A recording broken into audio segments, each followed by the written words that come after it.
Musk was born in South Africa, where he claims he grew up extremely poor, but his family owned an emerald mine. As a teenager, Elon would trade emeralds for cash in New York City, and his father bragged how they had so much money we couldn't even close our safe. Musk claims to have had about $100,000 of student loan debt, but he received a full scholarship to the University of Pennsylvania, where he bought a 10-bedroom frat house with his friend Adeo Ressi and ran an illegal nightclub. The pop culture claim is that Elon has an IQ of 155, but this has never been tested, and after being accepted into Stanford for PhD studies, he dropped out after 2 days.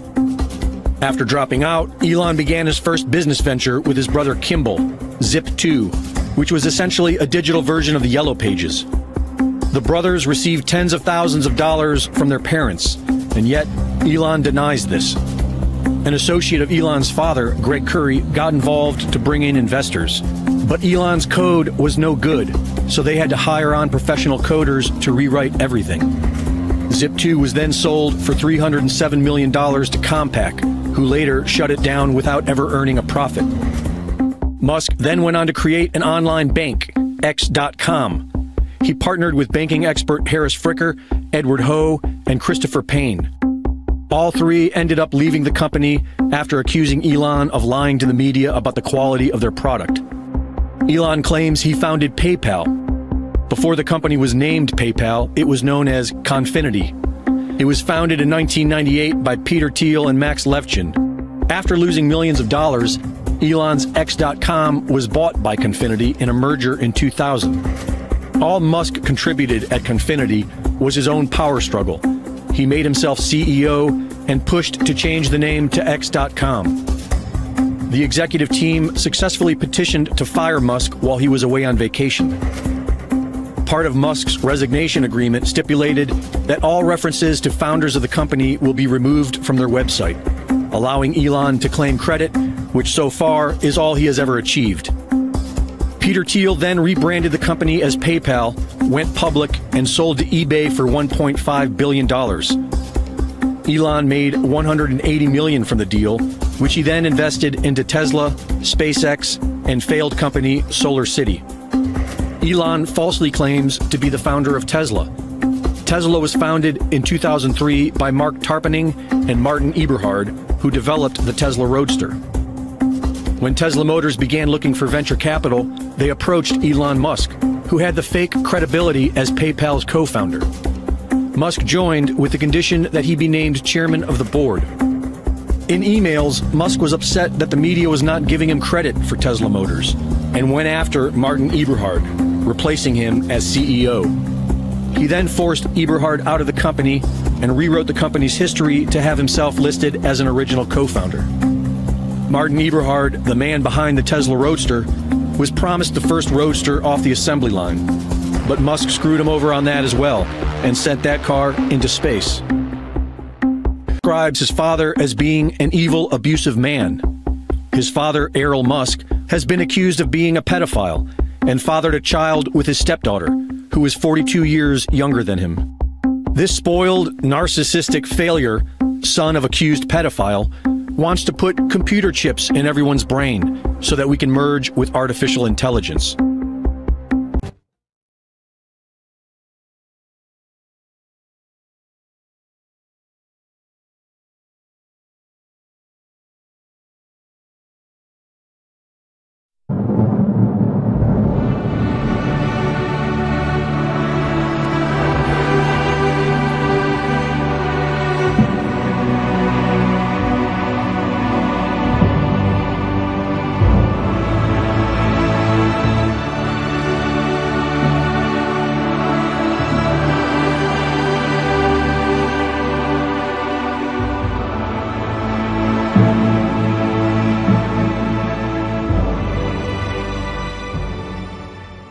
I agree with the principles that Jesus advocated, and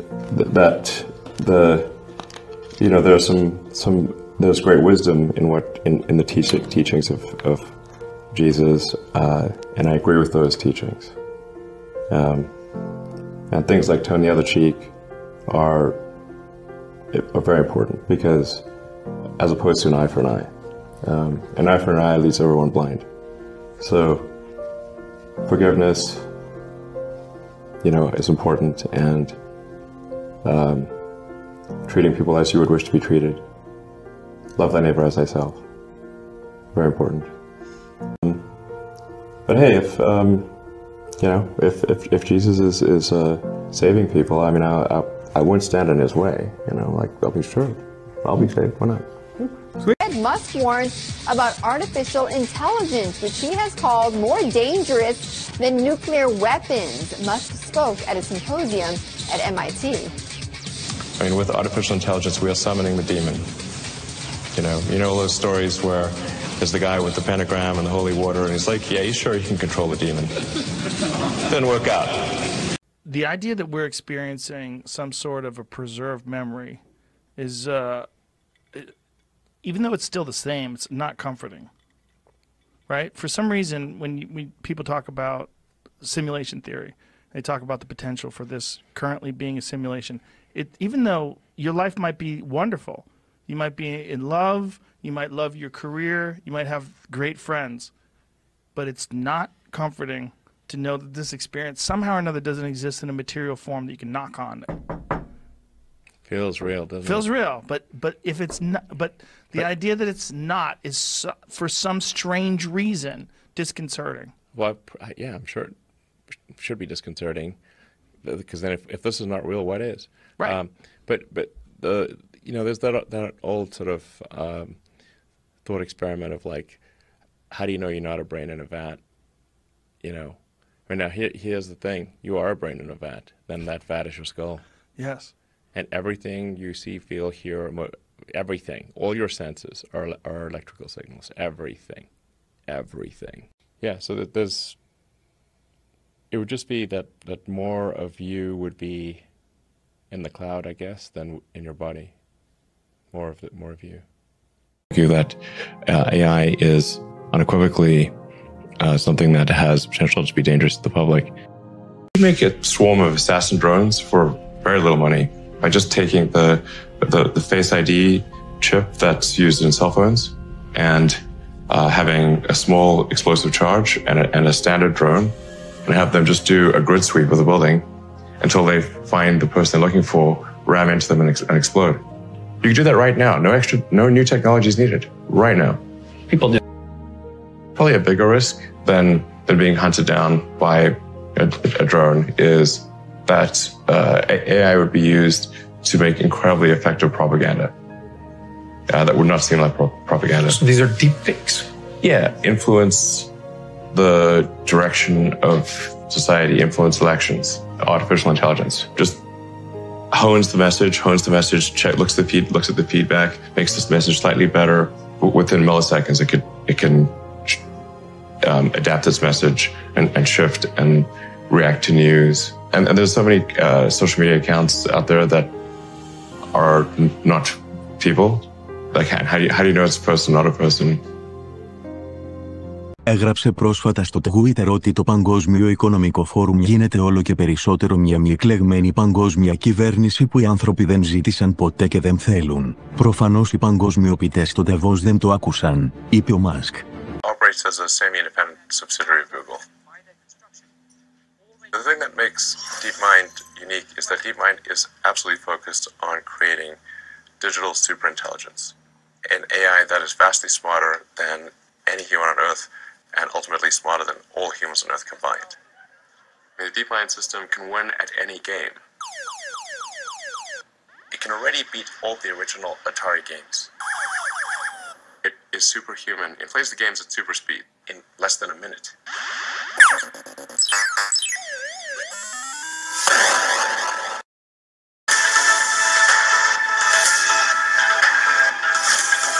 DeepMind's AI has administrator-level access to Google's servers to optimize energy usage at the data centers.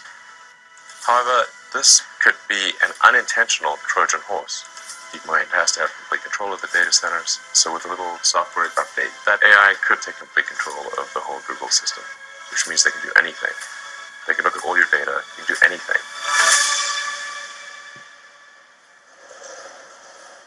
We're rapidly heading towards digital superintelligence that far exceeds any human. I think it's very obvious. We have 5 years. I think digital superintelligence will happen in my lifetime. I think it's incredibly important that AI not be other. It must be us. And I could be wrong about what I'm saying. I'm certainly open to ideas if anybody can suggest a path that's better. But I think we're really going to have to either merge with AI or be left behind.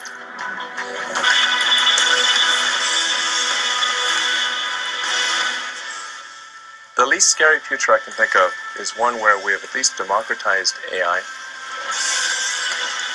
Because if one company or small group of people manages to develop godlike digital superintelligence, they could take over the world. At least when there's an evil dictator, that human is going to die.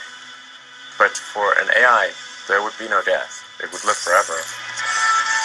And then you'd have an immortal dictator from which we can never escape. What can the government make you do? What can they make you not do? And what's okay? Right.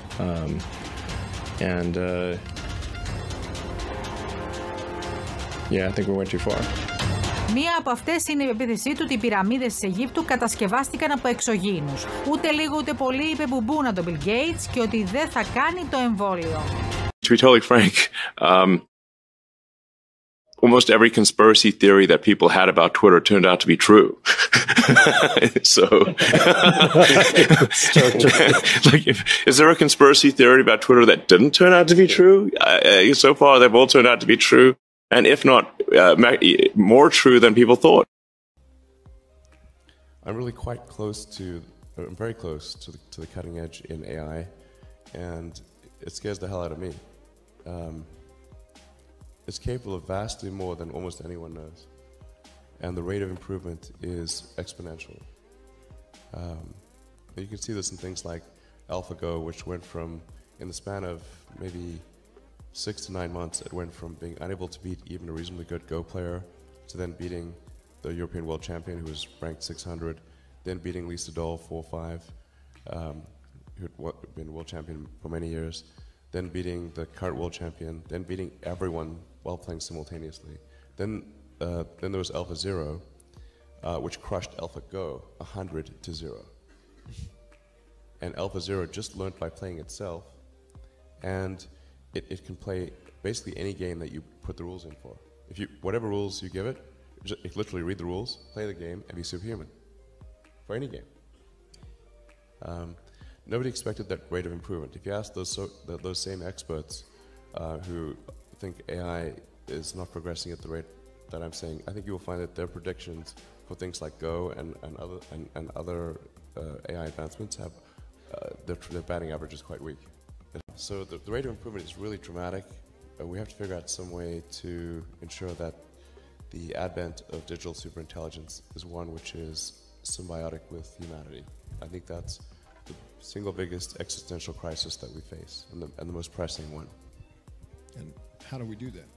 I'm not normally an advocate of regulation and oversight. I mean, I think one should generally err on the side of minimizing those things. But this is a case where you have a very serious danger to the public.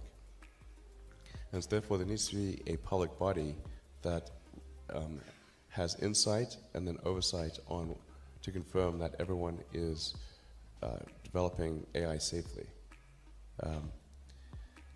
This is extremely important. I think the danger of AI is much greater than the danger of nuclear warheads by a lot. And nobody would suggest that we allow anyone to just build nuclear warheads if they want. That would be insane. And mark my words, AI is far more dangerous than nukes.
yourself have invested in some AI companies like DeepMind and Vicarious. Yeah. Why? I invested in those companies to keep an eye on them. I wanted to see how artificial intelligence was developing. AI is a fundamental risk to the existence of human civilization. Once there is awareness, people will be extremely afraid, as they should be. There is awareness, people will be extremely afraid, as they should be. AI development and just making sure that it's operating within the public interest, and you know, it's quite a dangerous technology. And I fear I may have done some things to accelerate it, which is, I don't know. So, you know, I don't know.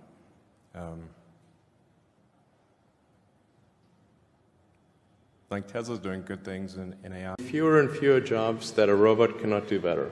Okay. What to do about mass unemployment? This is going to be a massive social challenge. And I think ultimately we will have to have some kind of universal basic income. I don't think we're going to have a choice. Universal basic income. Universal basic income. I think it's going to be necessary. So it means that unemployed people will be paid across the globe. Yeah. Because there is no job, machine, robot is taking over. That's simply and I want to be clear that these are not things that I think that I wish would happen. These are simply things that I think probably will happen. And if my assessment is correct and they probably will happen, then we need to say, what are we going to do about it? And I think some kind of a universal basic income is going to be necessary.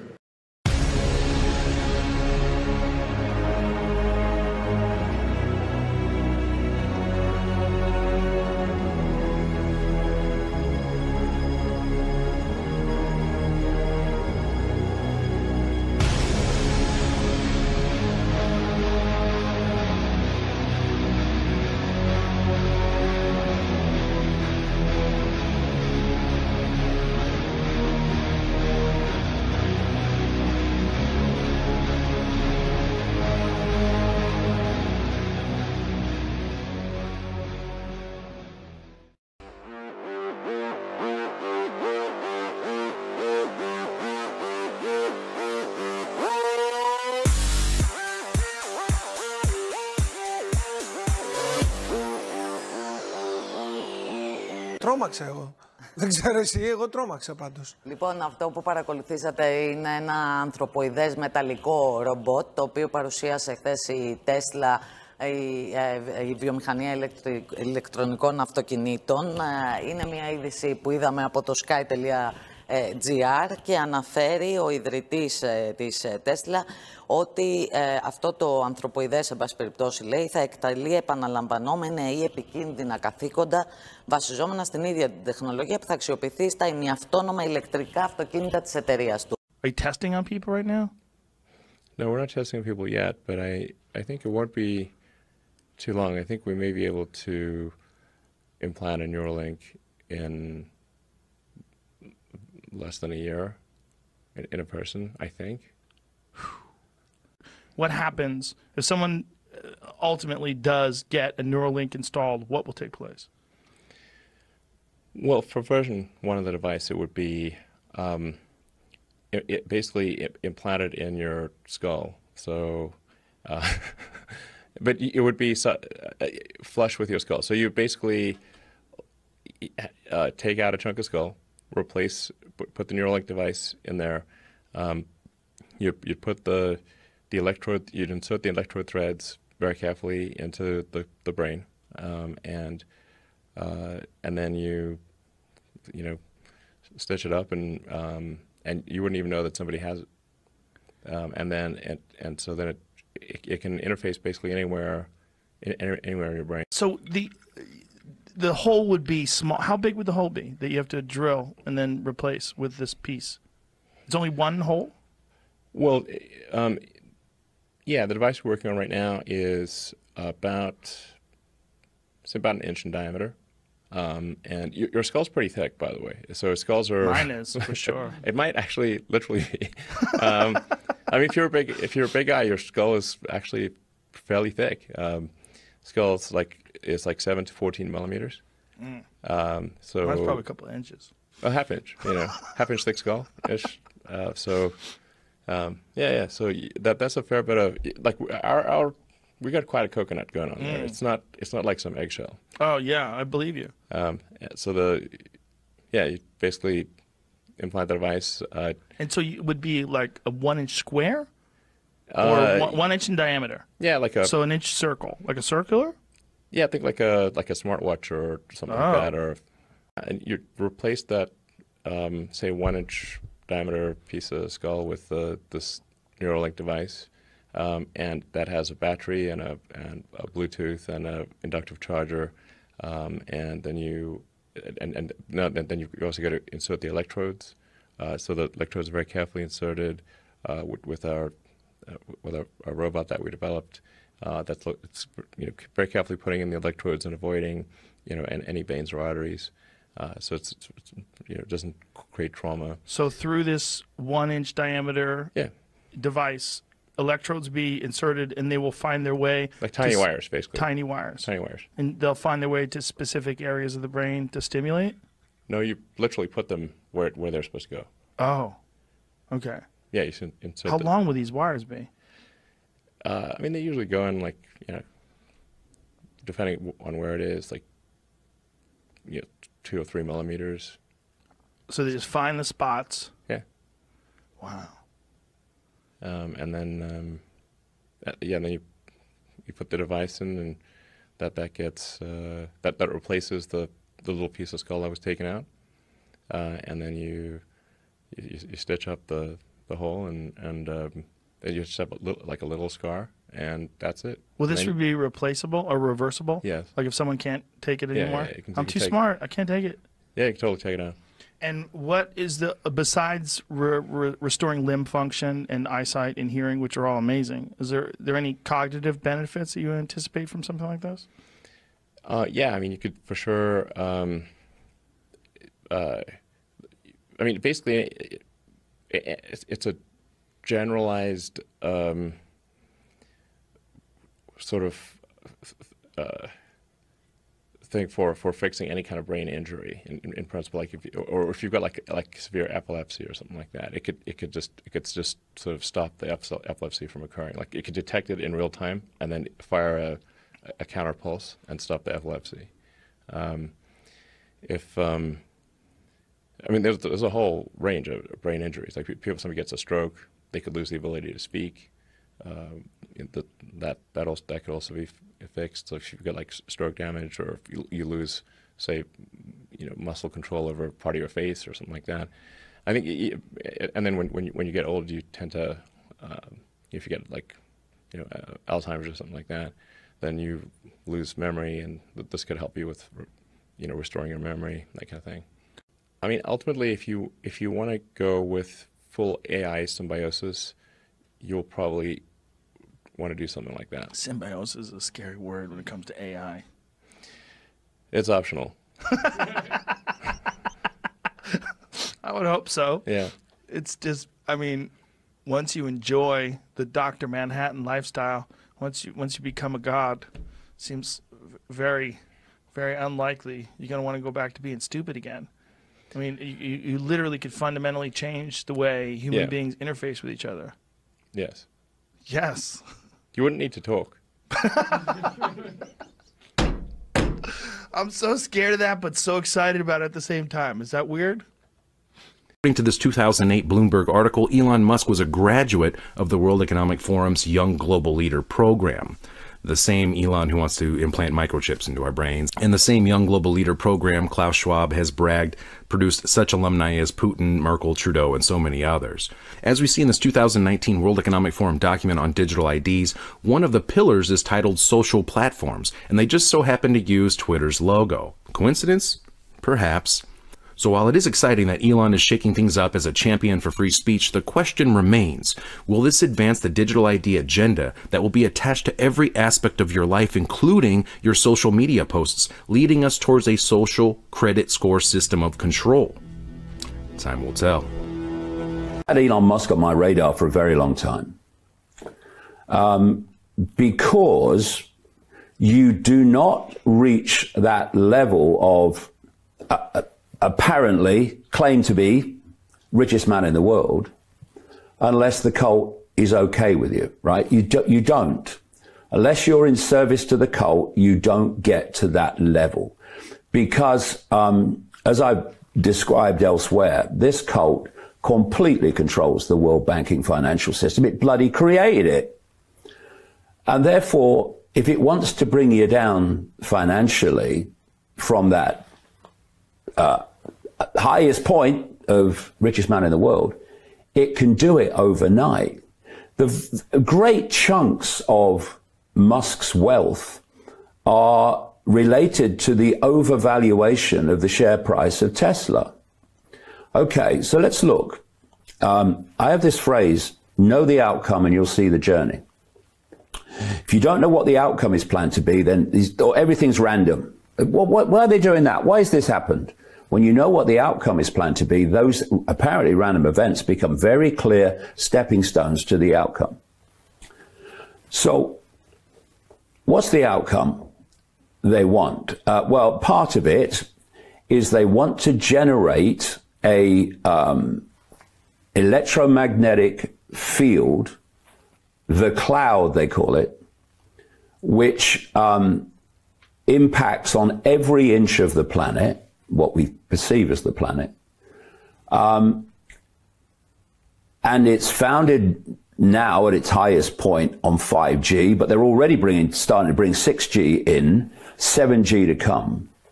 They want to create this massive cloud of electromagnetic, technologically generated energy, information, to which humans will be connected through AI.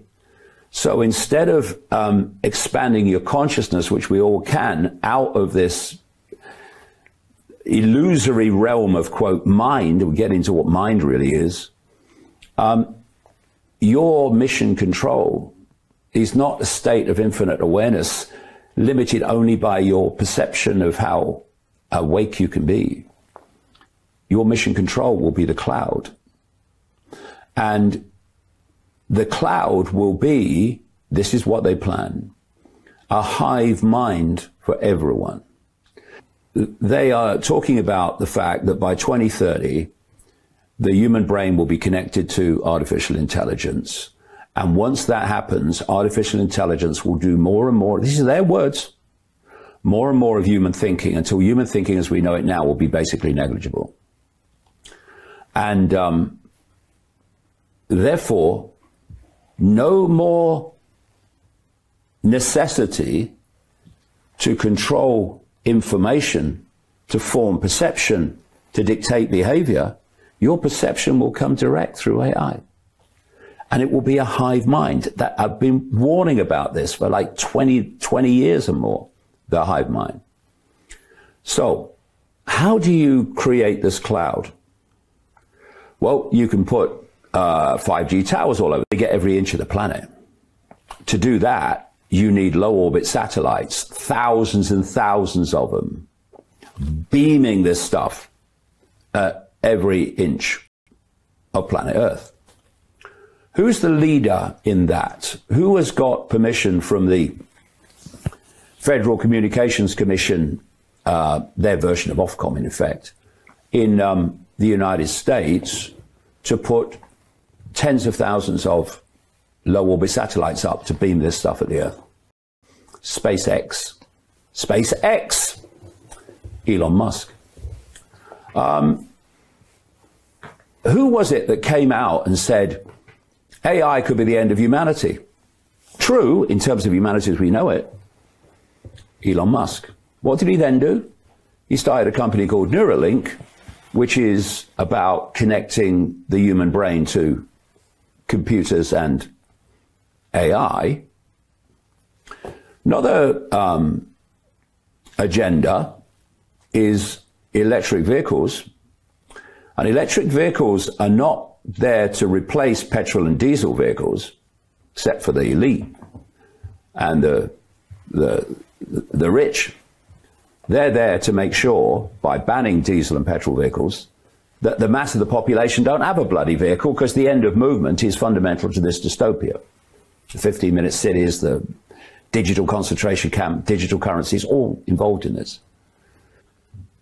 It's to do with the fact that you cannot have an autonomous vehicle run by petrol and diesel. It's got to be electric. Because then you're not deciding where you can go. The computer in the car is. So great chunks of a country or a world can be denied people even with a car, because the computer won't take you to where the authorities don't want you to go. So who's fronting up that? What's the most famous electric car, autonomous car company in the world? Tesla. So, and there's other reasons too, right? So all of those are fronted up by Elon Musk. And they are fundamental aspects of this agenda of total human control. Let's ask a few questions about Twitter, now X. X is obsessed with X. So, the alternative, mainstream alternative, has been saying that Twitter as was is controlling information. That it's run, dictated by the deep state, and it's controlling information. It's controlling what you can see and what you can't see. So you're saying the deep state controlled Twitter and what could be seen on it? Yeah. Okay, I've got a question for you. Elon Musk is a free speech absolutist, right? Yeah. Oh, yeah. Oh, absolutely. So why would the deep state that had secured control of Twitter and what could be seen on it and what couldn't, why did they allow the free speech absolutist to frickin' buy it? More than that, why did they threaten to take him to court to make sure that he bought it and took it over?